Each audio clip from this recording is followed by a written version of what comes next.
we're not going to pick these games, but I think there are some games across college football that we should at least mention if you're an Oregon fan, because we're at that point now where it's kind of, hey, let's start tracking what really impacts the race for the college football playoff. Getting into October, you've got a Friday night game where a top 5 Iowa team who's undefeated is going on the road to an undefeated Maryland team. That's certainly one to watch. I think Oregon, if Oregon and Iowa continue to win out, this is going to be there's going to be a debate who is worthy of that number 3 spot, Oregon or Iowa. There's also a massive top 10 showdown Saturday morning, 9 a.m. our time, and the game's going to be on ESPN. Undefeated number 8 Arkansas goes on the road to number 2 and undefeated Georgia. And let's pose this question here. Arkansas wins. Mm-hmm. Do they jump Oregon even if Oregon wins? I kind of think they should. I think they probably it'll be close. They'll be right there because that's 3 wins over what we think are good teams in A&M, Texas, and then Georgia. Oregon has a comparable resume because I think we think Ohio State and Georgia are like probably sort of synonymous, but right. Oregon, maybe you would say then that Oregon's win over Fresno State is up there with Texas, but Texas A&M, that win right there, it's hard to kind of see Oregon duplicating that. Plus SEC bias a little bit here, I think. Yeah. Right. If Arkansas wins, which I hope they do and kind of expect them to do, I do. I don't like Georgia's offense, and I think Arkansas really took it to Texas A&M and A&M has a great defense. I know Georgia's is better, but I think it's going to be, regardless, a great game. If they win, I think they should leapfrog Oregon, like 100%. I think wins over Texas, A&M, and Georgia far surpasses Oregon's 2 victories over Ohio State and Fresno State. I mean, if Arkansas wins, going to Athens, that's a huge win. I know it was neutral site last week in their win over A&M, but going to Athens, beating Georgia in their house, number 2 team in the country, that's massive. They should hopefully leapfrog Oregon in that case. From a what does Oregon want perspective, I would think Oregon probably wants Georgia to win this game. I would think. Yeah. I think it's like at this point in the season, it's so early though. It's like it's kind of like you just don't know what's going to happen. But like right now, from my perspective, I think you'd want Georgia to win probably. Yeah, and that's kind of how I'm looking at it. Like just a now perspective. Mm-hmm. Another big game to kind of monitor, which will be kicking off at 11:30 on NBC. Number 7 Cincinnati at number 9 Notre Dame, and there's 2 things here. Cincinnati is a Group of 5 team, and they looked really good last year in a bowl game, and they could, if in New Year's Six bowl game, and if they get into a position where they're undefeated, this is probably who. If Oregon, if we're just really like, hey, long-term best case scenario, this is probably who Oregon would want to face. Like Oregon stays undefeated. They get to that number 2 slot in the college football playoff because Alabama and Georgia play each other. And the loser is the 4, what have you. You want probably Cincinnati to go undefeated too, right? And get into that 3 spot for a 2-3 matchup there. But there's also Notre Dame. I think both of these teams are beatable very beatable for Oregon. But it's nonetheless one that's interesting to watch and that will carry a lot of weight nationally from a lot of talking points as well. Yeah, it's one where I think that those are the 2 teams I mentioned, I think, a couple of weeks ago that could play spoiler if Oregon drops 1 game and they're undefeated. Because I think they both will have a resume. The winner of this game will have a very high-quality win. At least it looks that way now.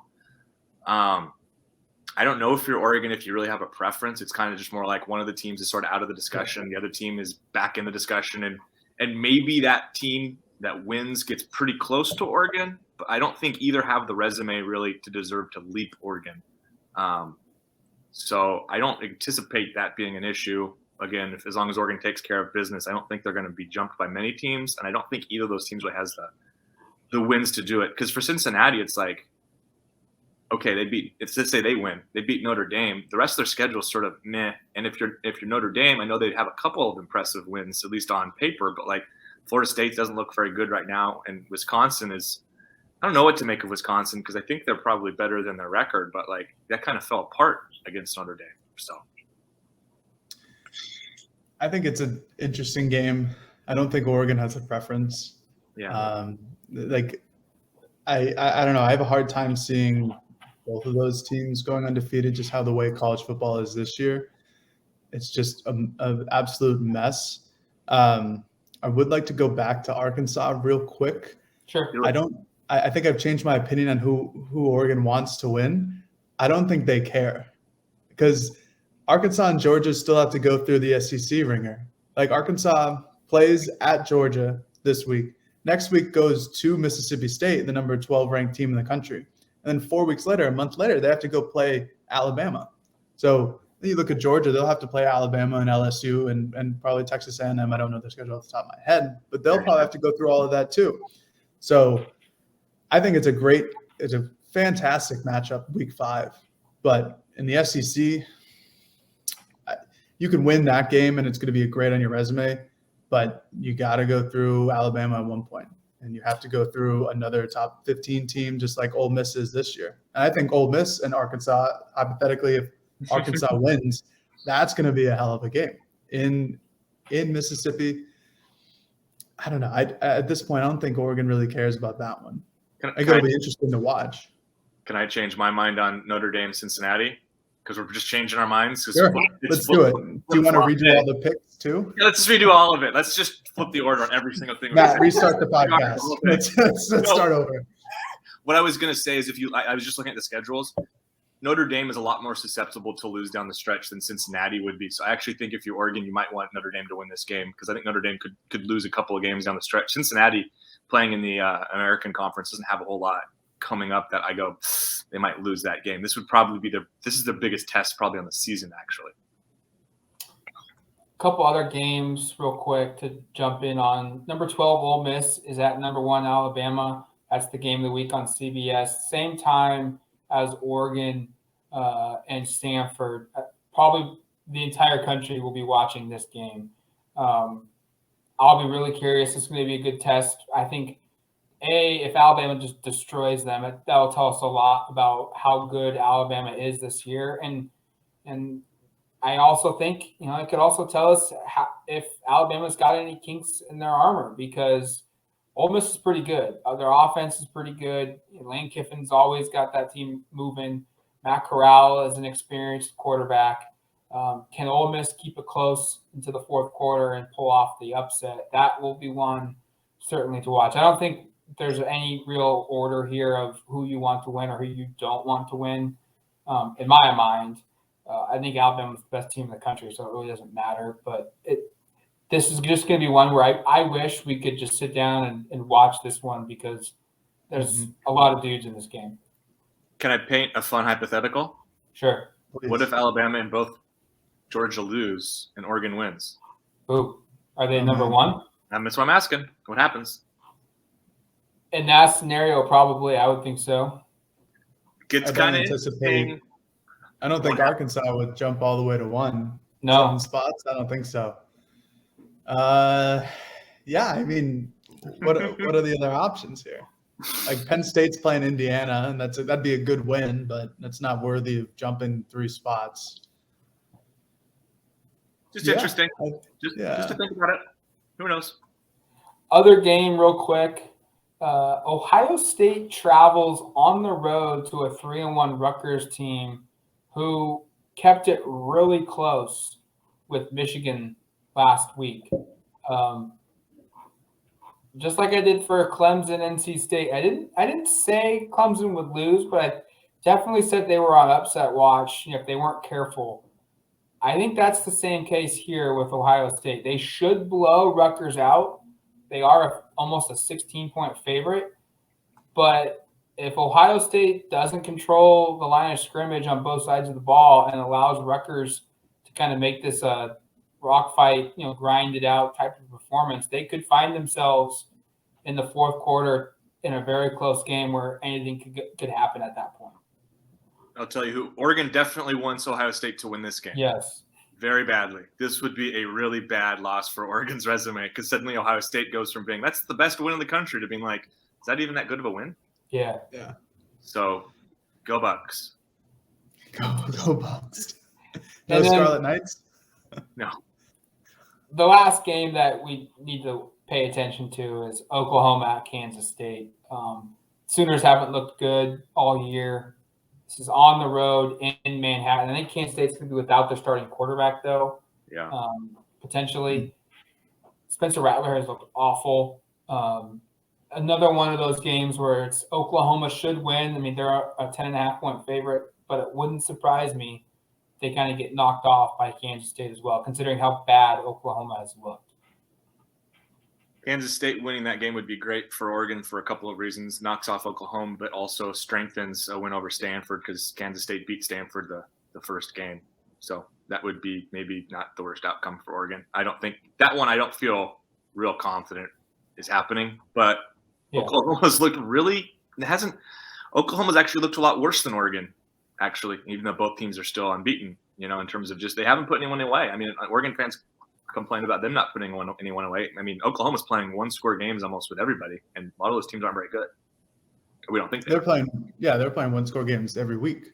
Yeah. And they beat West Virginia on a game-winning field goal. And no disrespect to West Virginia, but I don't think they're nearly competitive enough to hang with Oklahoma for a full game, literally a full game.